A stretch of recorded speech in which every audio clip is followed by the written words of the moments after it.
एक बार 10 मित्र यात्रा कर रहे थे।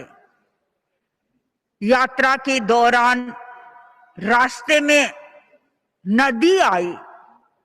सोचा चलते चलते थक गए हैं, नदी में स्नान कर लें, ताजगी आ जाएगी।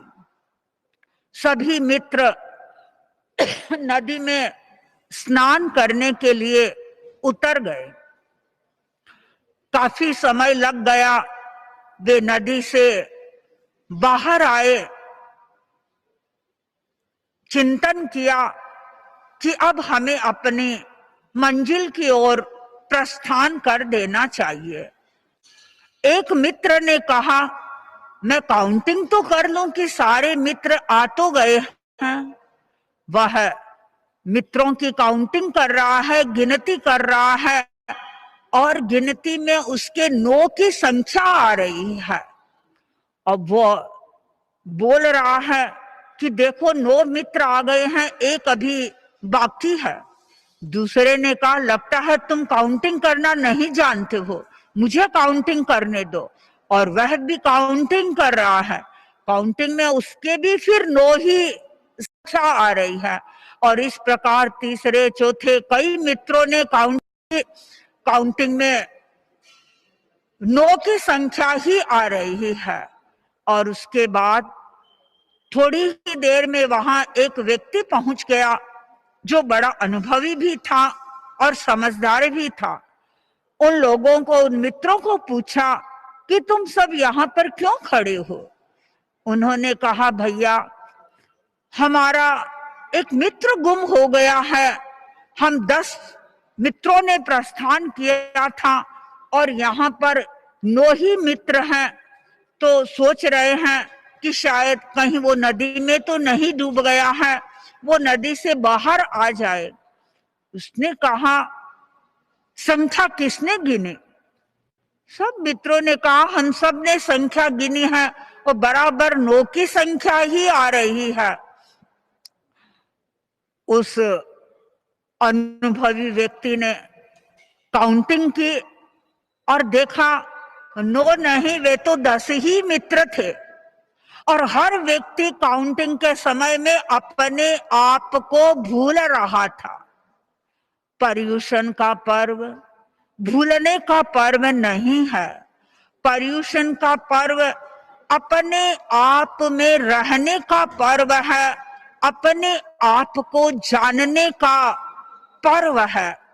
और जो व्यक्ति आध्यात्मिक होता है वह अपने आप को जानने का प्रयत्न करता है, अपने आप में रहने का प्रयत्न करता है।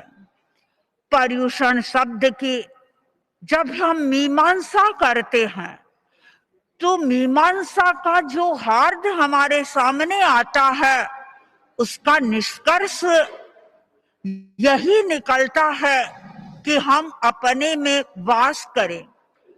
पर्युषण शब्द के व्युत्पत्ति लभ्य अनेक अर्थ हमें उपलब्ध होते हैं। पर्युषण का एक अर्थ है परिसमन्तात् उपशमनम कषायाणाम इंद्रिय विषयाणाम च यस्मिन् तत्पर्युषणम। पर्युषण का एक अर्थ बताया गया है कि चारों ओर से व्यक्ति इंद्रियों के विषयों और कषायों का उपशमन करने का जो प्रयत्न है वह वास्तव में अपने आप में रहने का प्रयत्न है। दूसरा व्युत्पत्ति लभ्य जो अर्थ किया जाता है वह है परिसमन्तात् उषणम दुष्कर्माणम पर्युषणम, यानी चारों ओर से कर्मों को जलाने की जो क्रिया करना है वह है पर्युषण।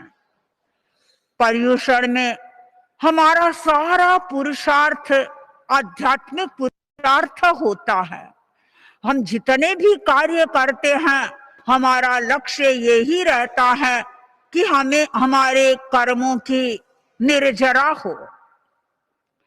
पर्युषण का तीसरा अर्थ बताया जाता है परिसमन्तात् उष्यते स्थीयते तत्पर्युषणम, यानी चारों ओर से व्यक्ति सीमित होकर के अपनी आत्मा में वास करता है।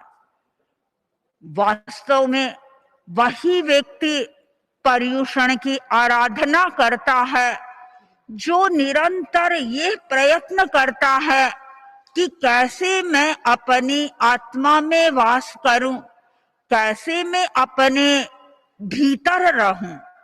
और जो व्यक्ति यह प्रयत्न करता है वह वास्तव में अध्यात्म की यात्रा करता है और पर्युषण को वास्तव में मनाने का अधिकारी बनता है। आत्मा में वास करना कहना जितना सरल है, करना उतना ही दुष्कर है। विवेकानंद साधना कर रहे थे। एक बार एक साधक ही विवेकानंद के पास पहुंच गया। विवेकानंद से निवेदन किया, मेरी एक जिज्ञासा है। विवेकानंद ने पूछा, बोलो क्या जिज्ञासा है। उस व्यक्ति ने कहा, आप तो बरसों से साधना कर रहे हो, आपको भगवत दर्शन प्राप्त हो गए होंगे। मेरी इच्छा है कि इस बार जब आप भगवत दर्शन करो तो मुझे भी अपने पास में बुलाओ और मैं भी भगवान का साक्षात्कार करूं। विवेकानंद ने कहा, बड़ी अच्छी बात है, तुम पहले मुझे अपना एड्रेस बताओ कि तुम कहाँ रहते हो। उसने अपना एड्रेस विवेकानंद को बता दिया। फिर विवेकानंद ने पूछा कि क्या ये तुम्हारा परमानेंट एड्रेस है? मैं कभी भी तुम्हारे से यदि संपर्क करूं तो यह तुम्हारा स्थायी एड्रेस है? उस व्यक्ति ने कहा, नहीं, यह तो मेरा स्थायी एड्रेस नहीं है। तो फिर तुम मुझे ये बताओ कि तुम कहाँ रहते हो। उसने कहा, मैं रहता तो इंडिया में हूं, इंडिया में मुंबई में रहता हूं। मुंबई में मैं घाटकोपर में रहता हूं। तो अच्छा, तुम्हारा वह एड्रेस है? उसने कहा, हाँ, यह मेरा एड्रेस है।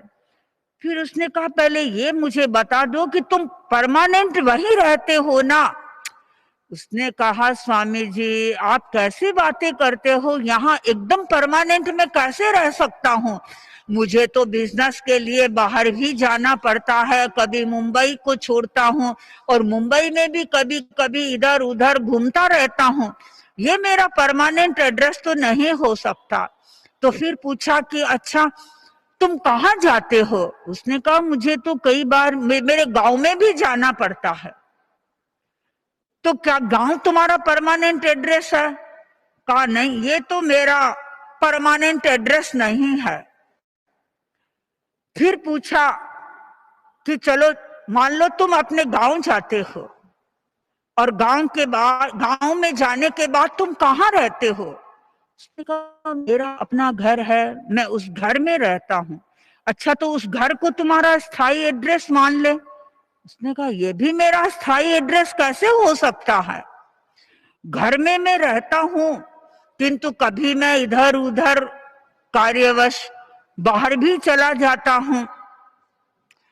स्वामी जी ने कहा, फिर तुम मुझे जब अपना परमानेंट एड्रेस ही नहीं बता रहे हो तब मैं तुम्हारे साथ संपर्क कैसे साधूं। और अंत में उसने कहा कि मेरा परमानेंट एड्रेस तो मेरी अपनी आत्मा ही होगा। स्वामी जी ने कहा कि अब अपना सही एड्रेस बता दिया है, हमें अपना सही पता बताना ही नहीं, जहां हम रहते हैं उसको जानने का प्रयत्न भी करना है। हमें अपनी आत्मा में रहना है और पर्युषण पर्व हमें यही प्रेरणा दे रहे हैं कि हम अपनी आत्मा में रहें।